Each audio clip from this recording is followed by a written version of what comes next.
सुन उनके लिए, क्यों रोता है दिल सुन उनके लिए। हर दर्द तुझको सहना पड़ेगा, हर दर्द तुझको सहना पड़ेगा। उनके बिना तुझे रहना पड़ेगा, उनके बिना तुझे रहना पड़ेगा। क्यों रोता है दिल सुन उनके लिए।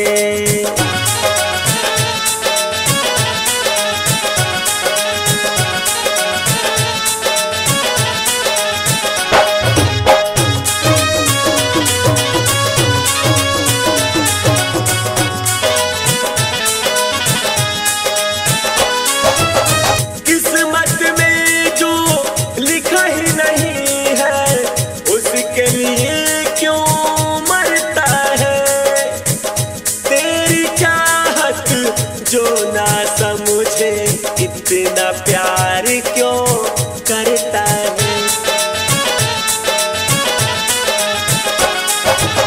किस्मत में जो लिखा ही नहीं है उसके लिए क्यों मरता है। तेरी चाहत जो ना समझे इतना प्यार क्यों करता है। हर बात क्या अब कहना पड़ेगा, हर बात क्या अब कहना पड़ेगा। उनके बिना तुझे रहना पड़ेगा, उनके बिना तुझे रहना पड़ेगा। क्यों रोता है दिल सुन उनके लिए।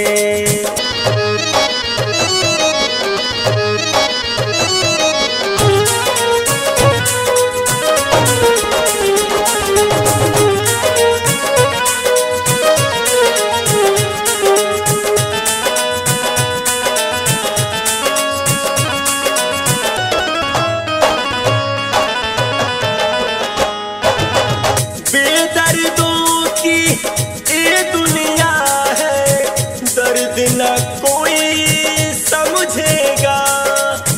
हम तो ठहरे प्यार के भूखे, अपना दिल ही तड़पेगा। बेदर्दों की ये दुनिया है, दर्द न कोई समझेगा। हम तो ठहरे प्यार के भूखे, अपना दिल ये तड़पेगा। हमें घुटी घुटी मरना पड़ेगा, हमें घुटी घुटी मरना पड़ेगा। उनके बिना तुझे रहना पड़ेगा, उनके बिना तुझे रहना पड़ेगा। क्यों रोता है दिल सुन उनके लिए, क्यों रोता है दिल सुन उनके लिए। हर दर्द तुझको सहना पड़ेगा, हर दर्द तुझको सहना पड़ेगा। उनके बिना तुझे रहना पड़ेगा, उनके बिना तुझे रहना पड़ेगा, उनके बिना तुझे रहना पड़ेगा।